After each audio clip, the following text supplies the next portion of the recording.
Pak Bupati, dengar Pak, tidak semua yang dekat dengan Bapak itu niatnya baik. Percaya, Bapak sekarang sebagai gula. Namanya gula pasti datang semut dengan niat dan maksud yang berbeda-beda. Mungkin ada yang memang baik niatnya, tapi demi Allah lebih banyak yang mau mencari proyek di tengah Bapak. Percaya itu Pak. Siapa? Aman Pak, aman. Beleng-beleng. Malam ini tema kita keluarga yang dirindukan oleh surga. Ya, keluarga itu terdiri dari 3 unsur, minimal 2, umumnya 3. Apa itu? 1 suami, 2 istri, 3 anak. Ini satu keluarga. Ya. Nah, untuk dirindukan oleh surga, maka ketiga unsur ini harus melaksanakan tugasnya masing-masing. Surga dunia maupun surga akhirat. Adakah surga dunia? Ada. Ada surga akhirat? Ada. Kewajiban kita percaya rukun iman, percaya kepada akhirat. Salah satu rukun iman yang 6 itu percaya kepada akhirat.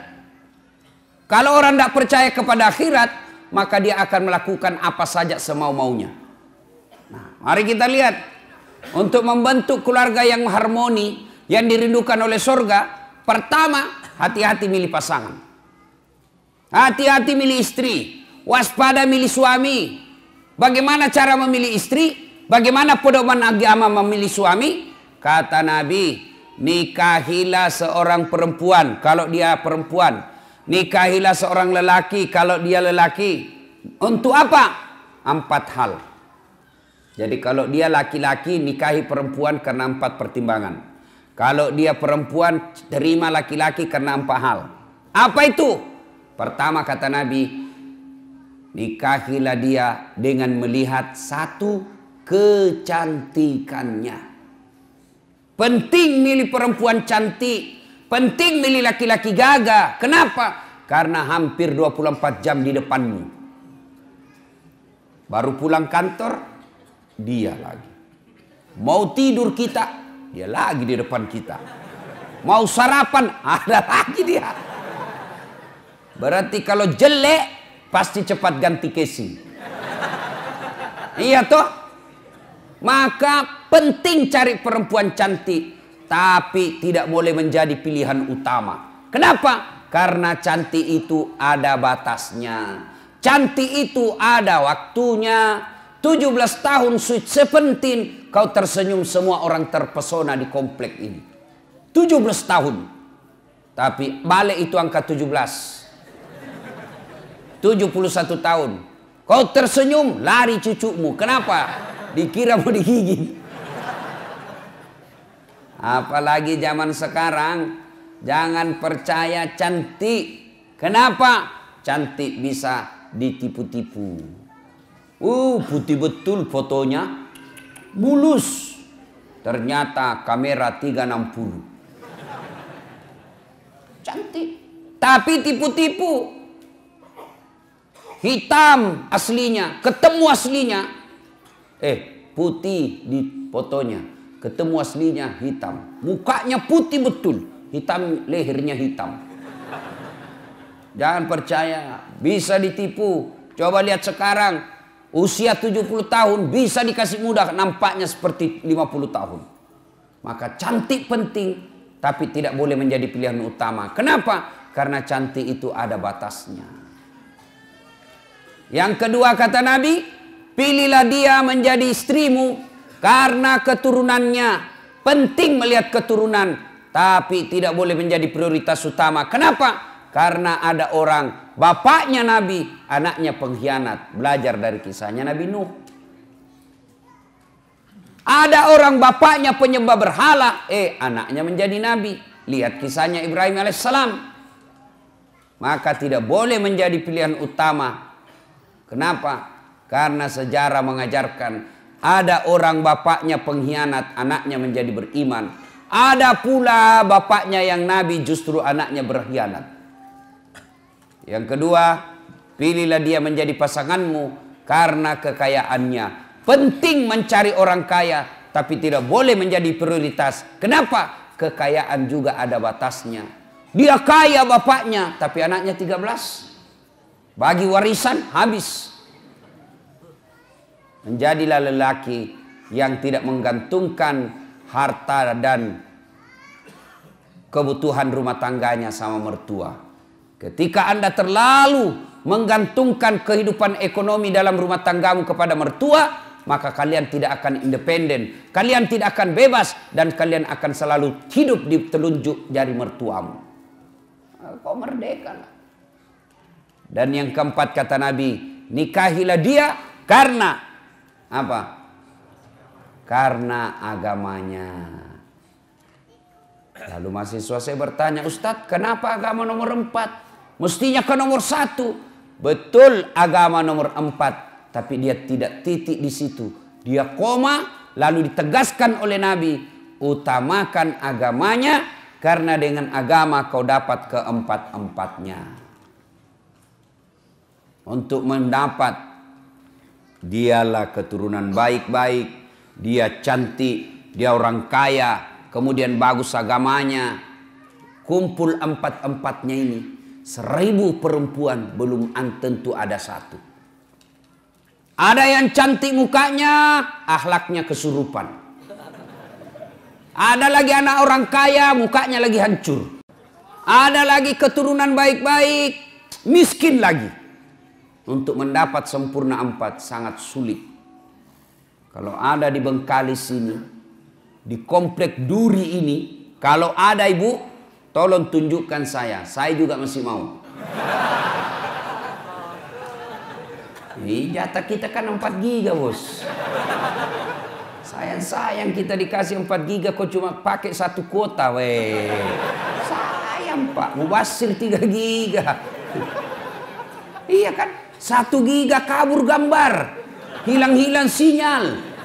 Tiba-tiba haid, hilang lagi sinyalnya.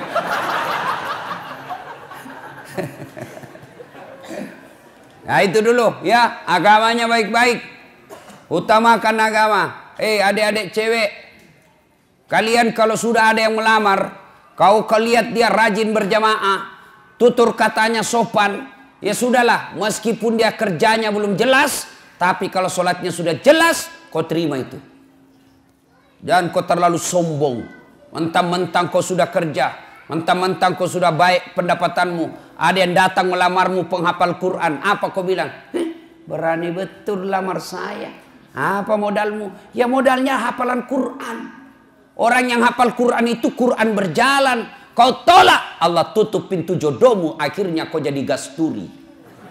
Tahu gasturi? Gadis tua Republik Indonesia.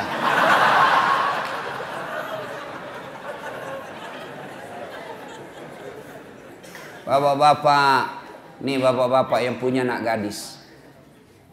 Jika kalian menemukan lelaki yang akhlaknya baik, agamanya baik, kau terlalu takabur dan sombong kalau kau menolak orang-orang yang baik agamanya.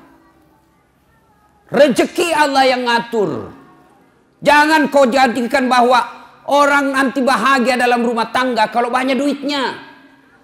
Kalau duit yang membuat orang bahagia, semestinya tidak ada orang kaya yang berantakan keluarganya. Kalau gara-gara duit orang bahagia, mestinya tidak ada orang kaya yang bercerai. Tapi buktinya berapa banyak orang kaya akhirnya berujung perceraian. Kenapa? Karena dia tidak temukan kebahagiaan dalam duit. Saya bilang sama istriku, tidak usah kau cemas soal duit. Duit tidak kau bawa mati. Ngapain kau cemas soal duit? Duit kau tidak bawa mati. Langsung dia bilang, membalik, langsung dia bilang, iya betul duit tidak dibawa mati. Tapi kalau tidak ada duit rasanya mau mati.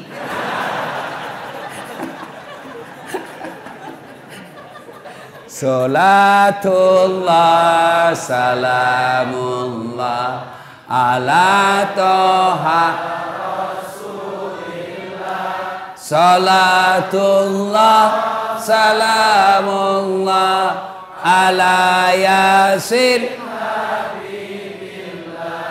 Alhamdulillah. Kalau mau keluarga bahagia yang dirindukan oleh surga, mulailah dari memilih pasangan. Keturunan baik-baik juga harus kita lihatnya, tapi tidak boleh menjadi prioritas dan menjadi ukuran yang mutlak. Tapi yang kata Nabi, utamakan agamanya. Kalau agamanya baik, meskipun mukanya tidak cantik, tapi akhlaknya yang baik, maka memperbaiki rasa wajah dilihat. Ya, yang paling sial,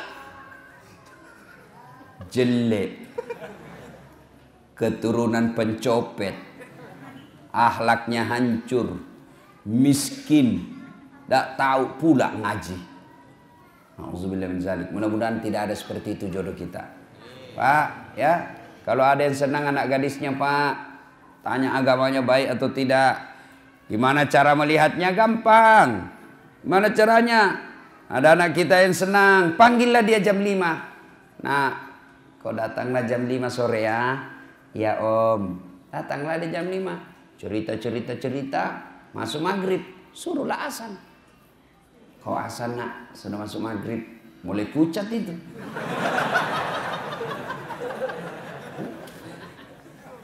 Sudah azan, nah, suruh imam sholat. Nah, sekalian kau imam sholat maghrib. Sebentar lagi kau akan menjadi imam bagi anak saya. Saya kau mendengar, gimana kau imam? Kalau dia sudah jadi imam baca Al-Fatihah masih lancar. Begitu surah pendek, langsung dia ambil pilihan paling tepat. Qul huwallahu ahad. Sudah perlu mencurigakan itu, Pak. Tapi sayang, seribu sayang, manusia akhir zaman sekarang, kalau ada yang lamar anaknya, langsung dia tanya, di mana kerja? Ada mobilnya enggak? Sudah ada rumahnya? Tidak salah, tapi semua yang Bapak tanyakan itu tidak ada gunanya ketika agamanya tidak beres. Saya ini hampir tiap hari orang curhat. Berapa banyak perempuan yang disengsarakan. Kenapa? Karena suaminya kaya, cakep. Kaya, cakep inilah yang kadang-kala kurang ngajar.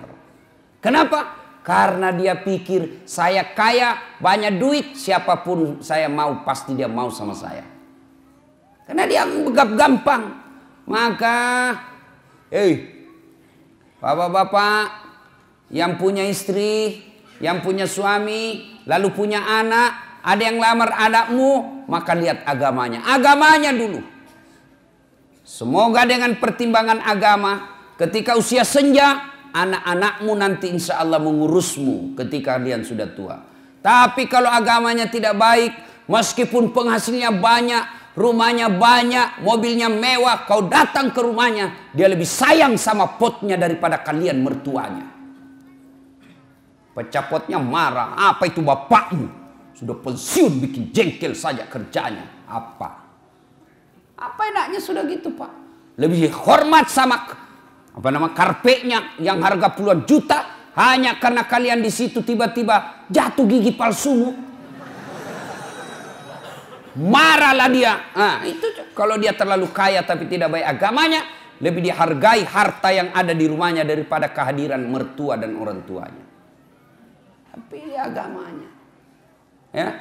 Nah, itu dulu cara memilihnya. Pegang ini. Adik-adik yang belum menikah, nah itu pegang itu 4. Lihat agamanya, utamakan itu. Bagaimana kami yang sudah punya istri, Ustaz?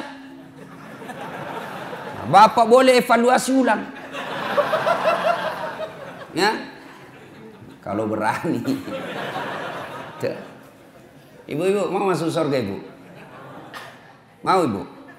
Bukan cuma mau surga, dirindukan oleh surga, Ibu. Mulai cemas ibu-ibu dulu. Gimana caranya, Bu? Suruh suami kawin lagi. Oh, langsung dia bilang, banyak jalan menuju surga, Ustaz. Memang banyak, tapi macet. Ini jalur pintas, tidak perlu kau tahajud tiap malam. Dia bilang, sakit hati sih Ustaz, berat Ustaz. Memang ibu sakit hati, sebab hadiahnya surga. Kalau tidak sakit hati, hadiahnya kipas angin. Ya, berikutnya. Suami harus tahu tanggung jawab kepada istri. Istri harus tahu tanggung jawab kepada suami. Anak melaksanakan kewajibannya kepada orang tua melaksanakan kewajibannya kepada anak. Mari, sudah nikah. Pertama, kewajiban istri. Nah, ibu-ibu mau menjadi istri yang soleha? Mau ibu? Kenapa cuma 17? Mau ibu? Nah, ibu kalau mau, nih laksanakan tugas-tugas istri yang soleha. Istri yang soleha itu selalu saya rumuskan menjadi satu kata. Istri yang soleha. Satu kata. Apa itu? Rena. Apa itu Rena, Ustadz? Singkatan dari R, E, N, A, H. Rena. Apa itu Rena, Ustadz? Satu, ramah. Maka istri yang soleha bertutur kata yang sopan santun kepada suaminya. Bicaranya santun, ngomongnya sopan, maka itulah istri yang baik. Ibu, ketahuilah, tidak ada suami yang senang ketika dikasari sama istrinya. Meskipun istrinya lebih banyak penghasilannya, meskipun istrinya lebih tinggi pendidikannya, meskipun istrinya lebih tinggi status sosialnya, tapi suami merasa saya lakimu, saya suamimu, saya kepala rumah tanggamu, tolong hormati saya. Makanya kadangkala kalau laki-laki sudah marah, dia kadangkala bilang, saya tahu uangmu banyak, saya tahu kau orang tua mau orang kaya, saya tahu gajiku tidak seberapa, tapi tolong hargai saya sebagai suamimu. Tuh laki-laki. Maka ibu, kalau kamu dapat kasih sayang suamimu, tolong hormati. Salah satu cara menghormatinya, jangan kau bicara kasar sama suamimu. Alangkah bahagianya seorang suami, datang istrinya, datang suaminya cari nafkah, disambut dengan kalimat dan sopan santun. Assalamualaikum kakandaku Arjunaku. Waalaikumsalam adindaku Sri Kandiku. Bagaimana kabarmu bang selama hari ini? Capek deh, meskipun engkau capek, aku akan membuatmu bahagia di dalam. Silahkan masuk bang. Ini tidak, kita baru pulang muka cemberut. Baru datang suaminya langsung ditunjuk. Dari mana kau terlambat lagi nih? Tadi saya telepon kau tidak apa. Dari mana kau? Bagaimana kita tidak cepat mati? Ya, Bu. Maka ketika kita mendapat istri yang sopan berbicara, itulah surganya dunia. Bapak senang enggak perempuan yang kasar? Mana ada mau, Pak? Kan kita senang yang lembut-lembut bicara. Kita pas pulang tunduk-tunduk capek. Waduh, capek betul. Hari ini keras sekali perjuangan di kantor. Maka istrinya membahagiakannya. Sabar bang. Memang begitulah cari nafkah. Mudah-mudahan capek itu akan menjadi pemberat timbanganmu di akhirat kelak. Meskipun kerjamu berat, tapi saya tetap meringankan segala kewajibanmu di dunia ini. Enak perasaan kita, Pak. Baru kita datang, capek di pasar rugi, di jalan macet, panas lagi. Baru kita datang, dia bilang memang kau bego. Dagang kau rugi, bawa mobil tabrakan, enggak ada bego. Hancur kita punya harga diri, dibego-begoi sama istri. Iya, kalau dia cantik, ini gendut.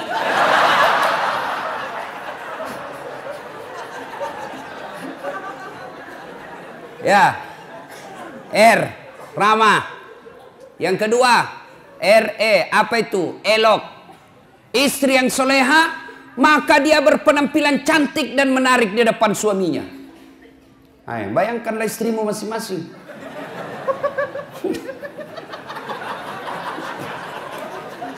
Cantik dah kalau kau di rumah. Saya lihat perempuan akhir zaman sekarang. Kalau dia mau pi pengantin, cantik memang, Pak. Harumnya itu. Masih kita 2 meter sudah tercium. Walisnya di racing.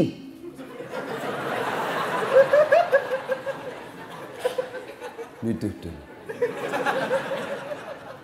Saya lihat tuh di Facebook perempuan sekarang banyak yang palsu, Pak. Alisnya tebal, palsu. Bibirnya merah, palsu. Pipinya kebiru-biruan, palsu. Matanya biru, palsu. Giginya rapi, palsu. Pantatnya gabus.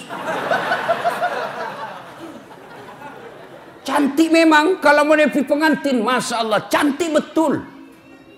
Harum, klimis. Tapi kalau mau tidur sama suaminya, la haula wala quwwata illa billah. Kan kita ini membayangkan di kantor capek, berpikir kita di jalan macet, kita berharap mudah-mudahan sampai di rumah kita dilayani dengan baik. Perempuan yang kita akan datangi membuat kita senang. Sampai di rumah dilihat istri di depan rumah pakai daster, kelihatan tali BH. Dikasih tahu baru turun kita dari mobil. Oh, istri saya kok kayak gini. Iya tuh. Ditegur, kelihatan itu tali BH-mu, dilihat semua orang. Apa dia bilang? Jangan lihat BH-nya, Pung. Yang penting rasanya, bos.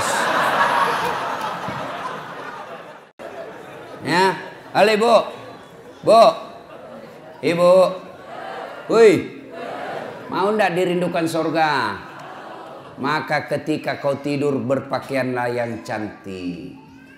Itu dalam sebuah hadis Nabi jelaskan, malaikat mendoakan wanita, misalnya ibu dandan nih, dandan sebelum tidur, maka malaikat mendoakan sepanjang tidurnya ibu, ya Allah, rahmati wanita ini karena dia berdandan untuk menyenangkan hati suaminya.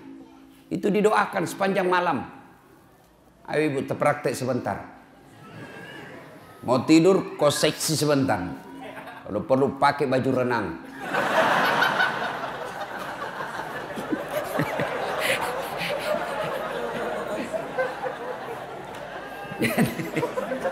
Jangan juga salah paham. Mentang-mentang sudah dengar, dia sudah cita-cita besok kalau datang suami saya akan penampilan lain dari yang lain.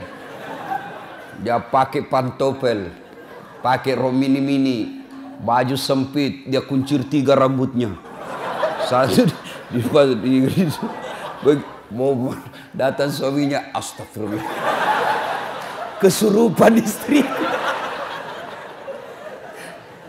Ayo, tapi wanita yang dandan untuk menyenangkan hati suaminya itu ibadah. Bahkan wanita soleha itu kata Nabi, mereka yang ketika dipandang oleh suaminya menyenangkan hati suaminya.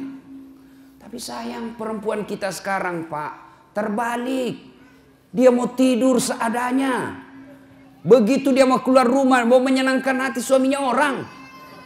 Berdandan, pakai baju baru. Siapa yang cicilkan baju ibu? Hah? Hoi! Jangan ketawa, saya serius ini. Siapa yang cicilkan baju di rumah? Suami. Siapa yang belikan kalian baju? Suami. Lalu kenapa kalian ketika mau tidur kalian pakai seadanya? Ini wanita akhir zaman. Mau menyenangkan hati orang ketika mau pesta. Mau pergi arisan dia cantik. Mau pergi keluar cantik. Tapi giliran mau tidur sama suaminya, pakaian seadanya. Bukan begitu yang diajarkan oleh Nabi. Pakailah. Pakai parfum ketika mau tidur. Pakai sikat gigi. Nggak ada parfum, kau cari itu pengharum ruangan.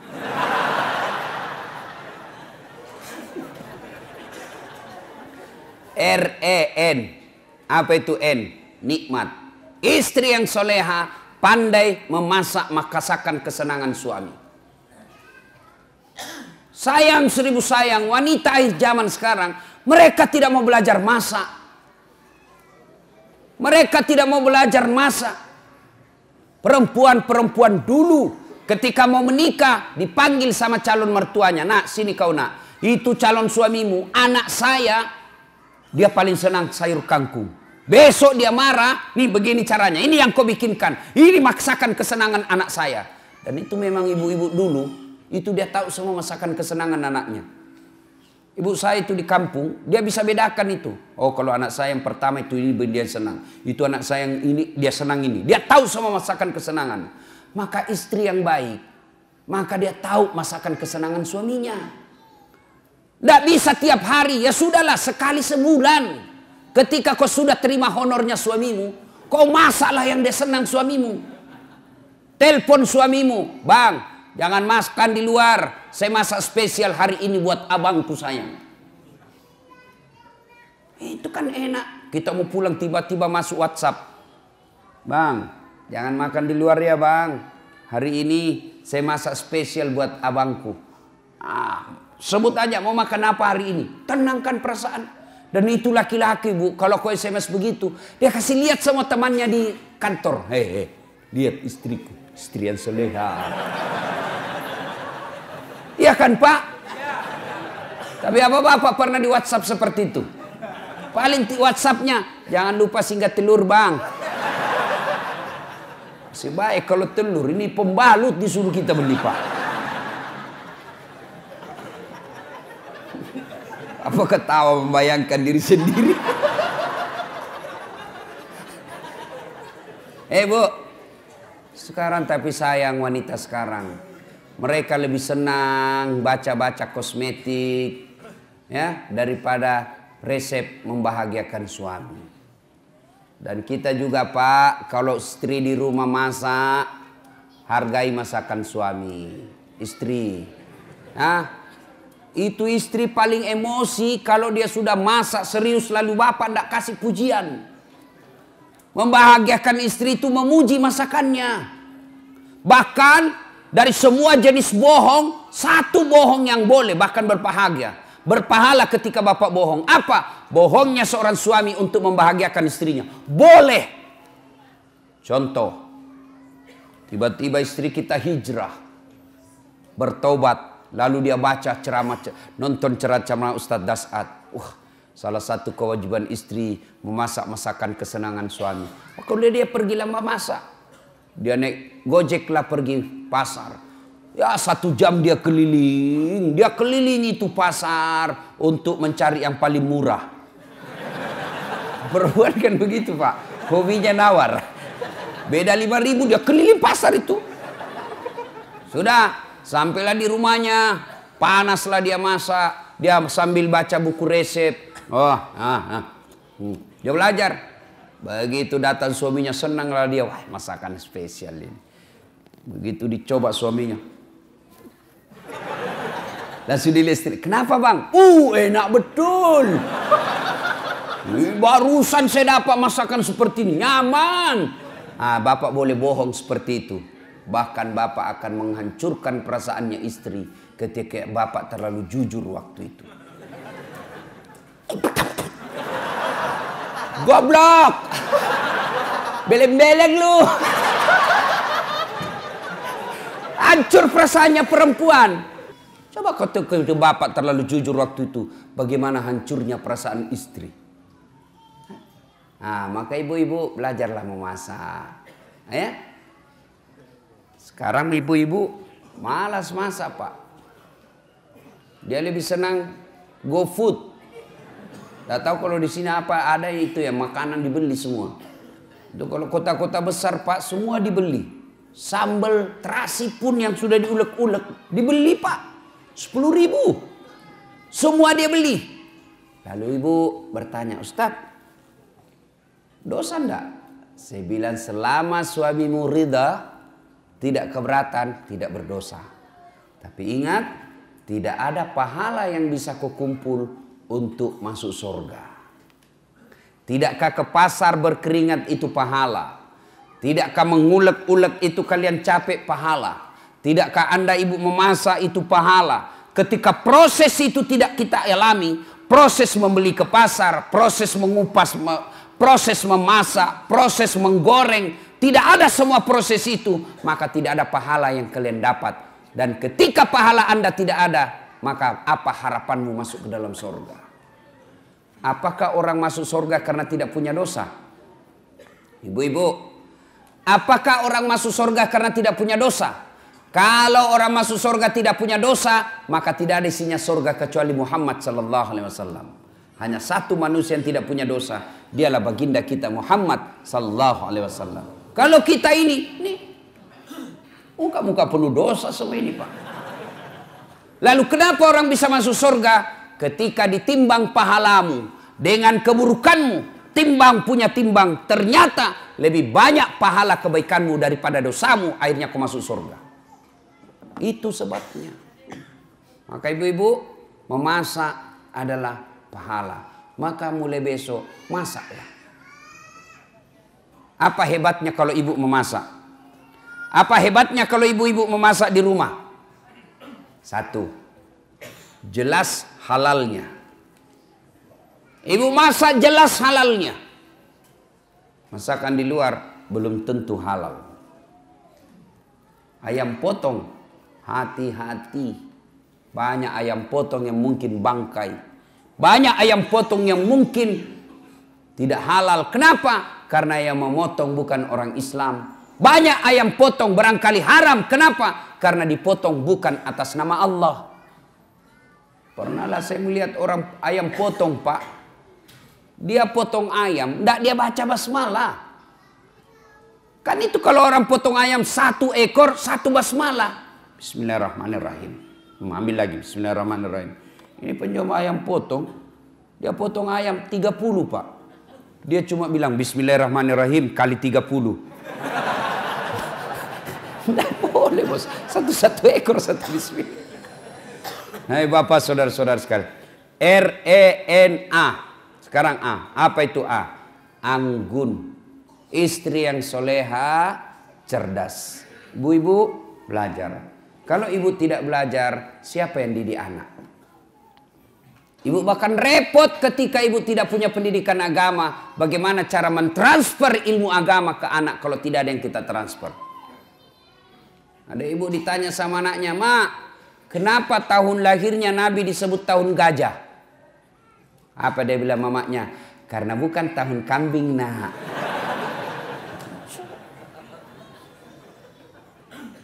Ilmu ibu untuk mendidik anak. Maka ibu-ibu sekolah kuliah tinggi-tinggi sebenarnya bukan sekedar untuk cari kerja. Ibu-ibu jadi dokter, jadi sarjana, jadi magister, bukan sekedarnya untuk status sosial semata, bukan untuk mempermudah dapat kerja, tapi yang lebih utama ilmu yang ibu dapat di kampus, ilmu yang ibu dapat di uni perkuliahan, tujuannya apa? Untuk mendidik anak-anak di rumah. Jangan lagi berkata, "Wah, rugi saya sekolah tinggi-tinggi tidak jadi pegawai." Tidak ada ruginya menuntut ilmu. Ilmu yang kita dapatkan di bangku kuliah, insya Allah kita akan tiriskan ke anak-anak kita. Harus belajar. Ibu juga kalau tidak belajar, dibodoh-bodohi sama suami. Suaminya alasan rapat, ternyata pergi merapat. Itu kalau ibu beleng-beleng. Yang kelima, istri yang soleha punya sifat H. Apa itu H? Hemat, pandai mengatur, memanajemen, mengelola keuangan keluarganya. Karena berapa banyak laki-laki akhirnya berurusan dengan aparat hukum dan dihina dan dipermalukan masuk penjara gara-gara apa? Istrinya tidak mensyukuri penghasilan suami. Apa kek kau sikat di kantor, Pak? Apa kek? Masa ini kita sudah 5 tahun menikah tidak pernah kau belikan saya emas? Malulah suaminya. Akhirnya apa? Menyalahgunakan jabatan, ketangkap polisi. Gara-gara apa? Istrinya tidak mensyukuri apa yang Allah berikan kepadanya. Ibu, dengar ini. Semua laki-laki ingin membahagiakan istri. Semua kami laki-laki ingin memberikan apa yang diinginkan oleh istri. Belikan emas, belikan kamar yang baik, kasih sesuatu yang apa yang dia mau, kasih intan berlian. Tapi apa boleh buat? Rezeki dari Allah, bukan kita yang ngatur, tapi Allah. Sama jenis kerjaan kita, sama pekerjaan kita, sama kantor kita, tapi demi Allah rezeki kita masing-masing beda. Ada 3 kewajiban Allah, ada 3 hak Allah yang tidak boleh dicampuri oleh manusia. Itu rahasia Allah, itu menjadi hak prerogatif Allah, tidak boleh manusia campuri. 3, apa itu? Jodoh. Ini rahasia Allah. Biar kalian mau sekali, kalau bukan jodoh tidak jalan. Pacaran 11 tahun tidak jodoh, tidak masuk. Tapi kalau jodoh baru kenal 2 bulan, jodoh ditangkap hansip kasih nikah. 2, ajal. Kalau sudah tiba saatnya, tidak bisa diundur dan tidak bisa dimajukan. Itulah ajal. Yang ketiga, rezeki. Rezeki ini Allah yang ngatur. Bapak ibu tidak usah cemas. Allah yang tentukan rezeki kita. Maka ibu, berapa penghasilan suamimu? Selalulah ucapkan alhamdulillah. Bang, jangan menghalalkan segala cara bang. Saya istrimu, berapapun yang kau dapat, berapapun yang kau bawa ke rumah, saya ikhlas dan akan menerimanya dengan senang hati. Karena memang itulah rezeki yang Allah sudah tentukan untuk rumah tangga kita. Tenang kita suami. Nah, itulah jadi istri yang soleha. Ibu mau tahu lagi rahasia suami supaya dia tidak marah. Selain hargai dia, jangan bicara kasar, urus anaknya dengan sebaik-baiknya. Karena itulah prestasi terbesarnya seorang suami, anak. Nah, bapak-bapak mau punya istri seperti yang saya jelaskan tadi? Mau? Mau? Nah, bapak juga harus jelaskan tugasnya sebagai suami. Apa tugas sebagai suami? 1, mendidik. Didik istri kita, didik anak-anak kita. Gimana kita mau mendidik istri kalau kita sendiri tidak bisa memberikan teladan? Dan mendidik istri tidak sekedar mengharapkan apa yang didapat di bangku kuliah, tapi mendidiknya harus kita memberikan contoh yang baik. Tidak mungkin istri kita bisa sholat subuh lebih awal kalau suaminya sendiri sudah jam 7 masih tidur. Tidak mungkin istri kita bisa berbicara yang santun kalau kita laki-laki setiap marah kasar ngomongnya. Engkau goblok memang kau. Apa dia tahu ini si gendut hitam, pulang kau di rumahmu. Apa? Sepertilah Rasulullah Muhammad SAW. Beliau rumah tangganya beliau kecil. Coba lihat, baca itu sejarah hidup rumah tangga Rasulullah. Rumah beliau dijelaskan oleh riwayat, kalau beliau berdiri sholat jamaah, kepalanya Rasulullah tersentuh dengan plafonnya. Bayangkan, kecilnya itu rumah Rasulullah. Kalau beliau sujud berjamaah dengan Aisyah, kepalanya Aisyah mengenai kakinya Rasulullah Muhammad SAW. Begitu kecilnya rumahnya. Tapi beliau dalam keadaan rumah yang kecil itu, baiti jannati, rumahku laksana surga bagiku. Kenapa Rasulullah? 1, karena Rasulullah memberikan keteladanan, memuliakan istrinya, tidak pernah menghina istrinya, tidak pernah kasar bicara sama istrinya, tidak pernah menyakiti hati istri beliau, padahal beliau punya istri 11. Bapak berapa istri? Kenapa 1? Hah? Pernah dengar cerita orang kaya banyak sekali amalnya Pak, diadili, namun panggil tersangka 10 maju, rumah berapa? 5, mobil alhamdulillah sesuai jumlah keluarga, anak saya 5, masing-masing saya belikan mobil, istri juga saya 7, sedekah. Alhamdulillah saya membangun 1 masjid. Orang-orang miskin saya bantu. Haji. Alhamdulillah 2 kali haji. Umroh tiap tahun. Sholat. Alhamdulillah 5 waktu saya tunaikan. Sunnah-sunnah pun saya jalankan. Alhamdulillah. Wah kau rupanya orang baik. Haji silahkan kau masuk surga. Nah, sudah dia surga. Tinggal beberapa langkah masuk dalam surga. Dipanggil kembali sama malaikat. Haji. Tunggu dulu. Apalagi malaikat. Nah, ini tunggu dulu. Masih ada 1 pertanyaan yang luput ini. Apa? Berapa istrimu? 1. Weh, kenapa cuma 1? Kau kuat banyak duit. Rumahmu saja 5, mobilmu 7, banyak uangmu. Kenapa 1? Saya takut sama istriku Tuhan. Ini pelanggaran besar. Kau lebih takut sama istrimu daripada Tuhanmu. Ini syirik, masuk ke neraka. Makanya bapak-bapak hati-hati Pak. Marah ibu-ibu di belakang. Bapak saudara-saudara sekalian ya. Nah, kewajiban suami mendidik istri. Lihatlah Rasulullah. Rasulullah itu memberikan keteladanan. Lebih banyak memberi contoh daripada jangan ini, lakukan ini, lakukan ini. Tidak. Nabi mendidik istrinya dengan memberi contoh. Kalau bapak berkehendak istri rajin sholat, maka bapak beri contoh tidak pernah menelaikan sholatnya. Kalau bapak mau berharap istri sopan kepada bapak, maka bapak yang lebih utama dulu memberi contoh sopan kepada istri. Rasulullah berapa istrinya? 11. Dari 11 itu Pak, tidak pernah satupun yang mengatakan, nyesal saya menikah sama kamu Muhammad, rugi saya nikah sama kamu, rugi. Tidak. Padahal bapak pun tahu 11. Bapak cuma satu punya istri, menderita lahir batin. Nabi lelaki romantis. Nabi baca itu buku Barsanji. Dijelaskan dalam kitab itu, Nabi sendiri yang jahit pakaiannya. Nabi sendiri yang sediakan sarapannya. Nabi sendiri yang bersihkan tempat tidurnya. Coba bayangkan. Nabi, kekasih Allah. Manusia paling mulia. Yang namanya selalu digandengkan dengan namanya Allah. Tidak malu, cuci pakaiannya sendiri. Menjahit bajunya, membersihkan tempat tidurnya. Mana ada laki-laki seperti itu di sini? Itu Nabi Pak. Kita mentang-mentang baru security. Gengsi bersihkan tempat tidur. Tolong hargai saya. Saya security.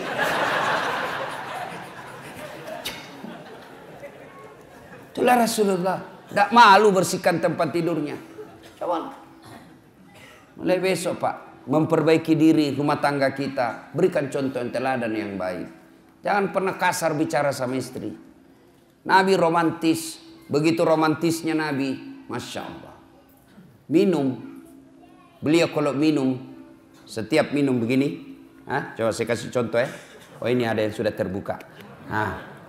Misal Pak ya. Beliau minum. Bismillahirrahmanirrahim. Dia kasih istrinya. Hebatnya lagi. Bekas bibirnya istrinya yang diminum. Jadi beliau minum. Gini. Kasih lagi istri. Minum lagi setetuk, kasih lagi istri. Hebatnya bekas bibirnya istrinya. Coba kalau bapak minum bekas bibir istri. Kenapa bang? Bau betul mulutmu.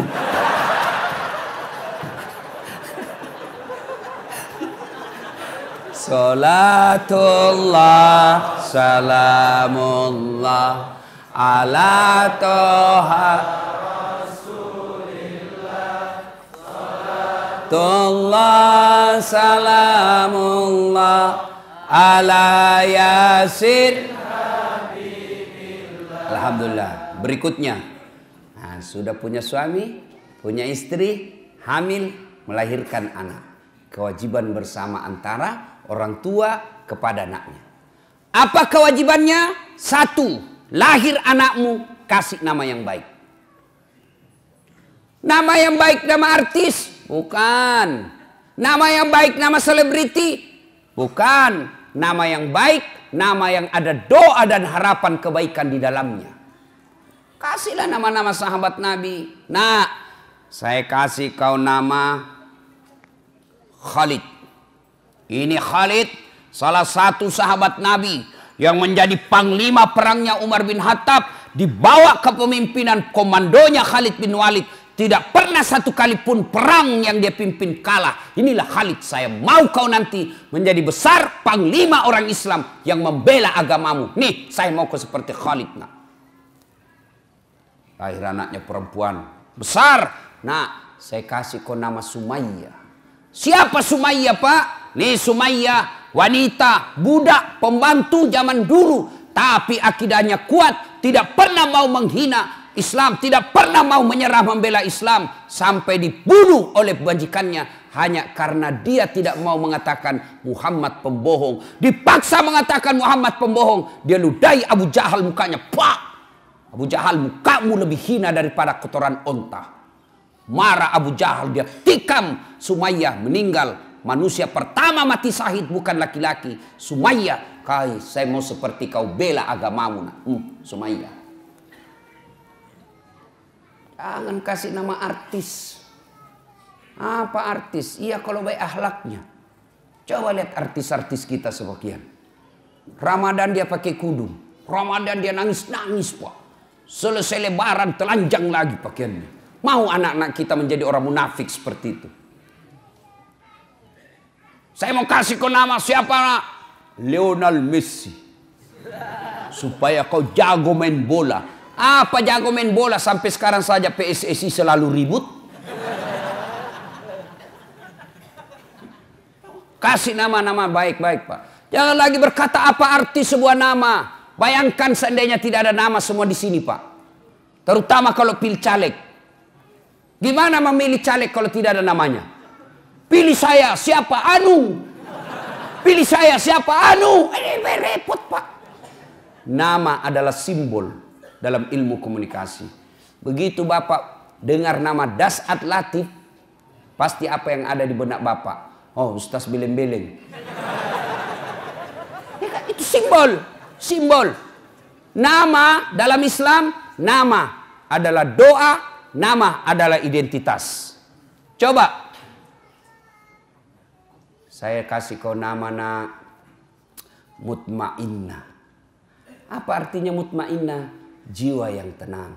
Maka setiap orang memanggilnya mutmainnah, wahai kau jiwa yang tenang. Orang doakan. Kalian juga ini untuk saya ingat. Kalian yang punya nama Muhammad, jangan kau hina itu nama. Kalian yang punya nama Muhammad tapi sifatmu menghina Muhammad, kalian akan tanggung jawab nanti di akhirat. Marah itu yang menyandang nama Nabi. Dan ketika kalian cinta kepada Nabi, nama Muhammad jangan kalian tulis ringkas-ringkas. Namamu misalnya Faisal. Muhammad Faisal. Kau tulis M Faisal. Apa itu M? Makan. Mandi. Mencret. Jangan kau ringkas itu. Itu manusia mulia. Tulis panjang-panjang. Muhammad. Jangan kau tulis M Faisal. Lebih Faisalnya kau ringkas. Muhammad F. Jangan F Faisal. M Faisal. Lebih kau Muhammad F. Panjangin tulis itu. Manusia mulia itu. Jangan ringkas-ringkas nama. Penting jangan seperti mahasiswa saya. Dia tulis namanya. W. Taufik. W. Yang betul namamu itu tulis. Jangan kau ringkas-ringkas. Tulis itu. Tidak muat absen Ustaz. Tulis. Tidak muat. Boy, benar ternyata memang panjang, Pak. Apa itu W Taufik? W. Ternyata kepanjangannya wabillahi taufik wal hidayah. Assalamualaikum.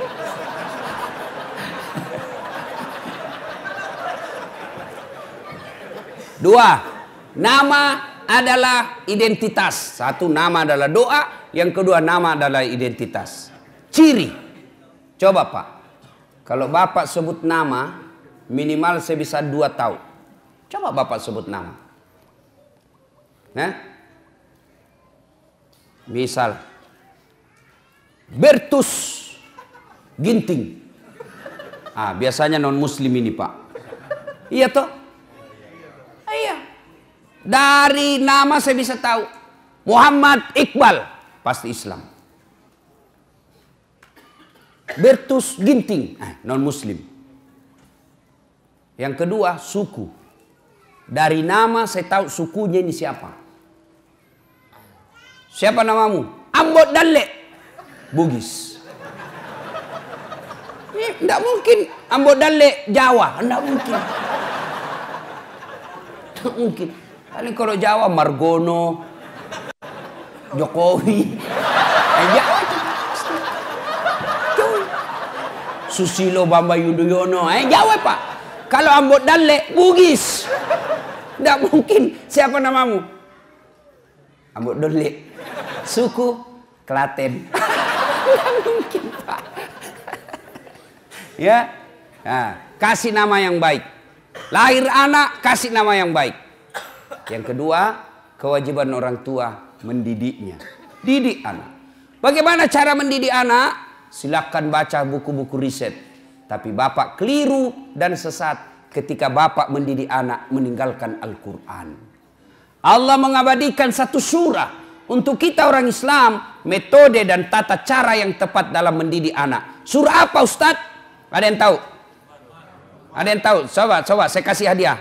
Ayo, angkat tangan. Siapa yang tahu? Saya kasih hadiah. Siapa? Ayo, mana? Ayo. Anak muda. Siapa? Surah apa? Angkat tangan, sebut, naik ke sini.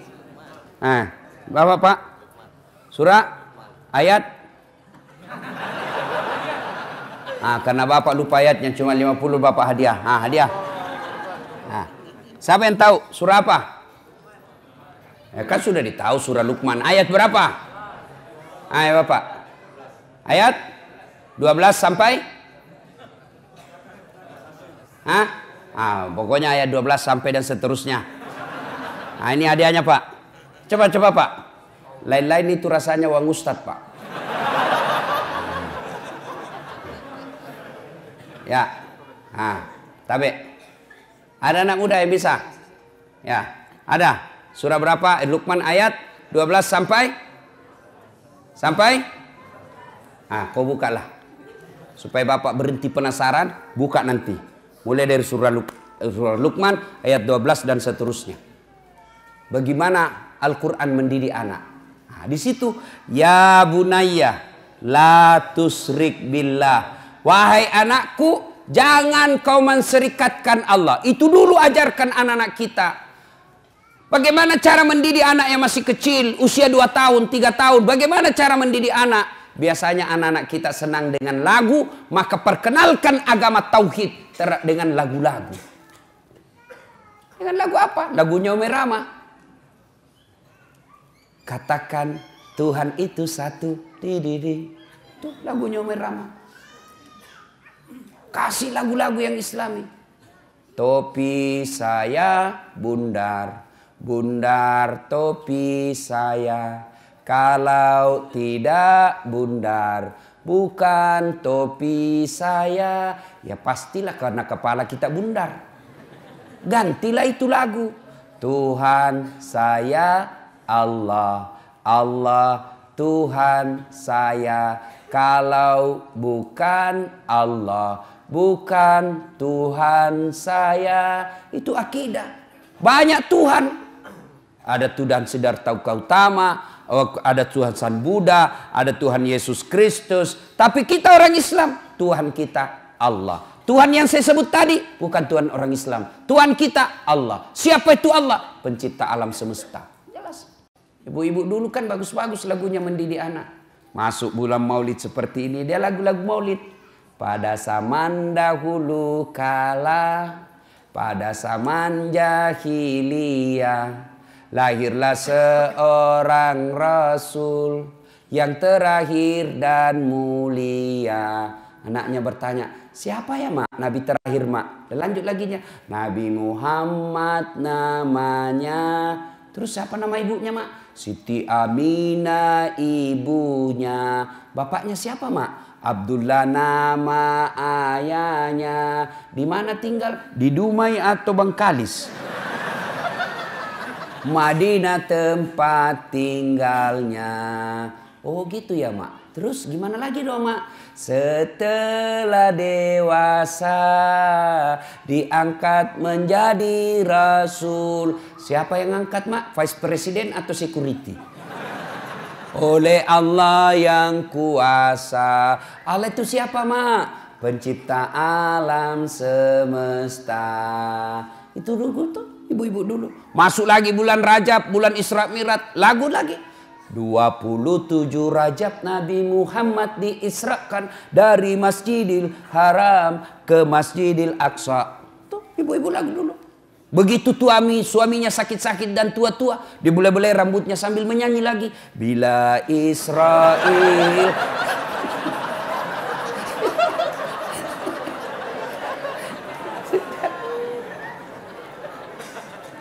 Kenalkan akidah melalui lagu-lagu. Apa salah lagu-lagu? Enggak, ini adik-adik nih. Banyak juga ini yang baru belajar agama 3 bulan. Itu pun kelas Google.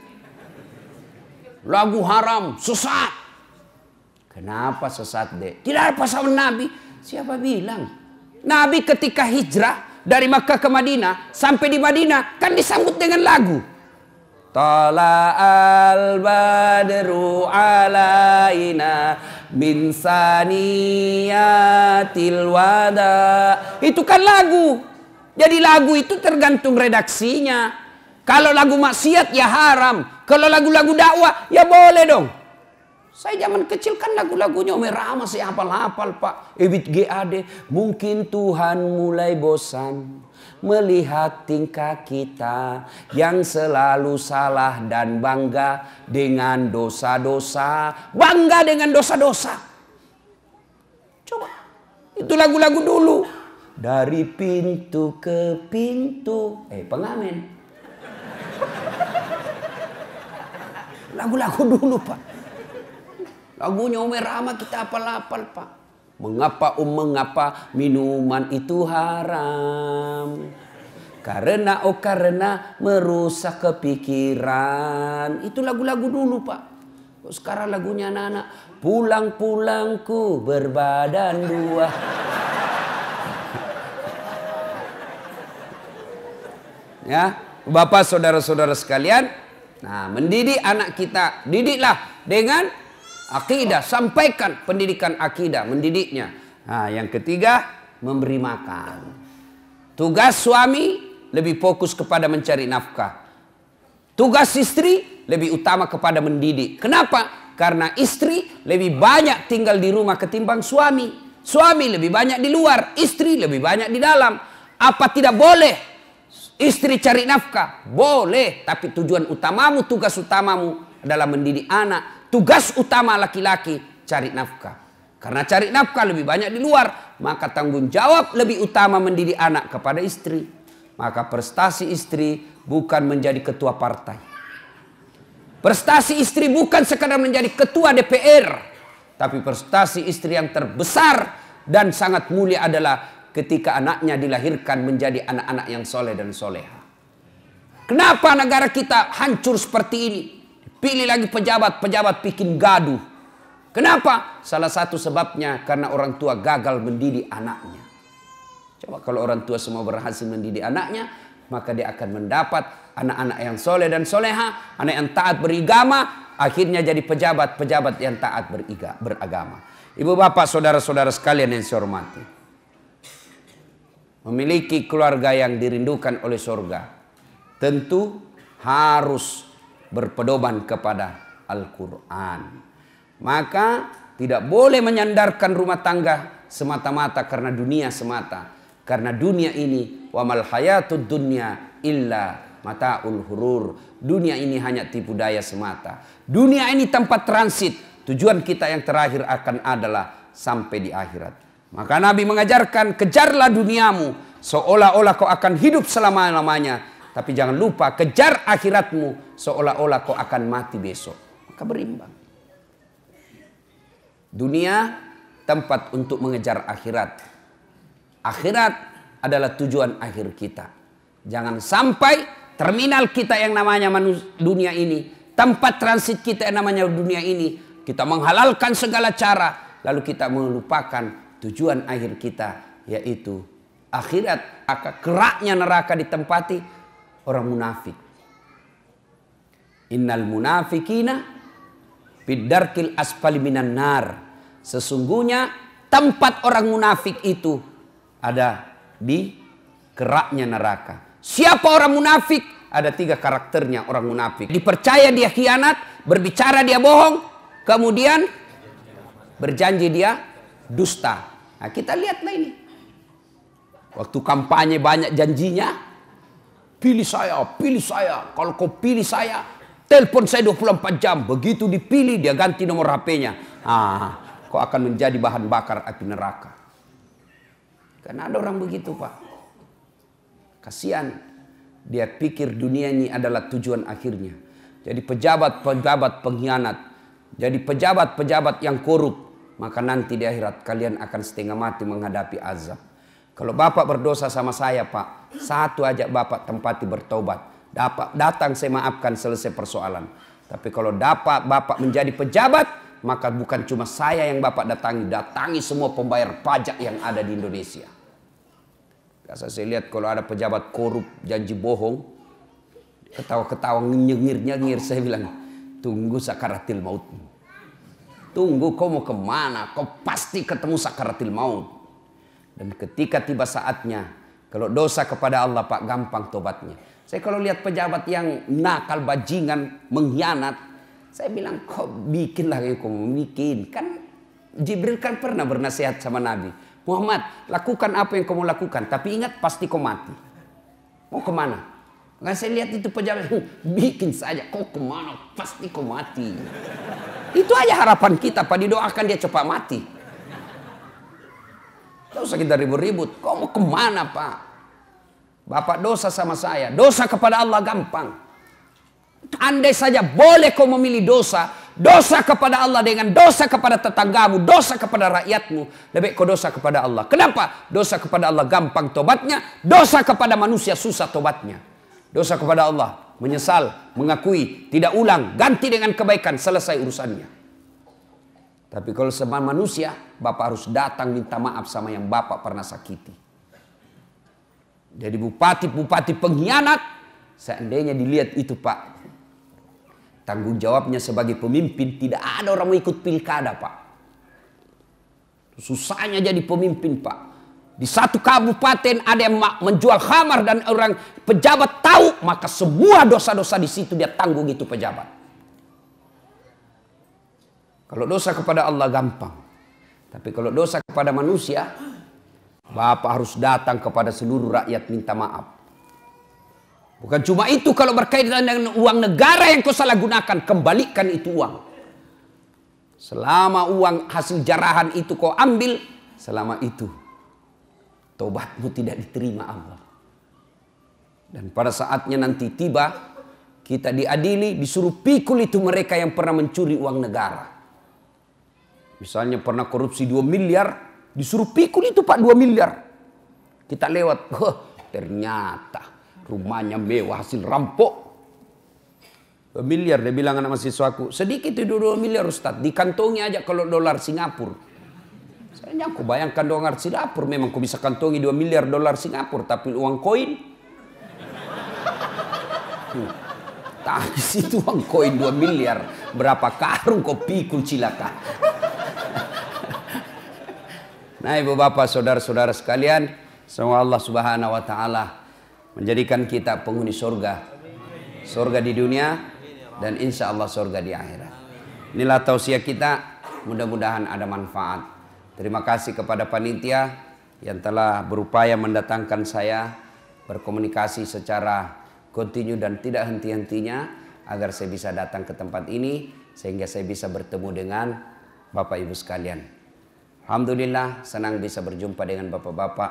Cuma kadang-kala yang membuat saya agak tidak enak mendengarnya kalau begitu dilihat dia bilang, ternyata aslinya kecil. Bilang aslinya gagah. Mudah-mudahan ada manfaat. Sebelum kita akhiri, mari kita berdoa pada Allah Subhanahu wa taala.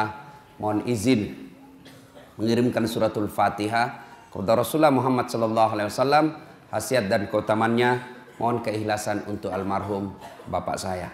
Ila hadratin Nabi Mustafa Muhammad sallallahu alaihi wasallam, summa hususil ruhil almarhum Abdul Latif bin Syapo. Al-Fatihah. Auzubillahi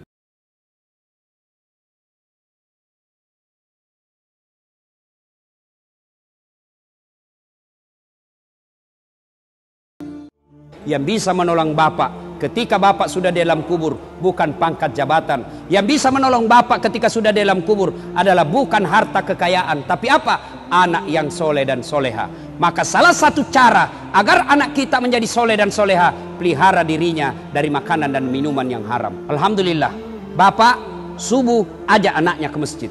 Ajak anaknya ke masjid. Tidak boleh kita biarkan. Jangan sampai kita husu berjamaah di masjid, anak kita di jalan keluyuran, anak gadis kita dibonceng cowoknya dan kita tidak peduli. Maka demi Allah, orang tua seperti itu sebelum anaknya masuk neraka, ku ampusakum wa ahlikum nara. Orang tuanya dulu masuk neraka, baru anaknya.